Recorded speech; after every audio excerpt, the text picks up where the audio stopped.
হে খোদা, আমাকে আজকে একটা কাজ পাইয়ে দাও। এখনো একটা লোকও এলো না জুতা পালিশ করতে। কালকে রাত থেকে আমার বউ বাচ্চা না খেয়ে আসে, কি যে করব।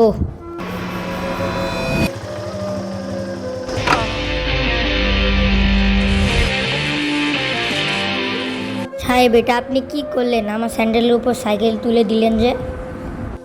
হা হা হা, এই মুচি, আমার গাড়ি আমি যেখানে সেখানে রাখবো, তোর কি? স্যার, আপনি এই কাজ করে আমার ঠিক করেননি। এই কাজ করে আমার সংসার চালাই। এই মুচি, কোনটা সঠিক আর কোনটা ভুল তুই আমাকে শিখাবি? স্যার, আপনি আপনার গাড়ি সরান, নাই আমার কাজ বন্ধ হয়ে যাবে। এমনি আজকে কোনো সারাদিন কাজ কাম নাই। আমি আমার গাড়ি সরাবো না, আমার গাড়ি এখানে থাকবে, তুই মুচি সরে যা।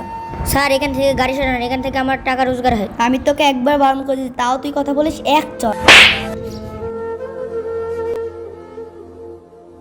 তুই ওই চরেরই যোগ্য, তোকে যদি এখানে আর একবার দেখি তাহলে আমার সাইকেলের চাকা তোর জুতোর ওপরে না, তোর বুকের ওপর দিয়ে যাবে। এই শালা ফকিন্নির বাচ্চা।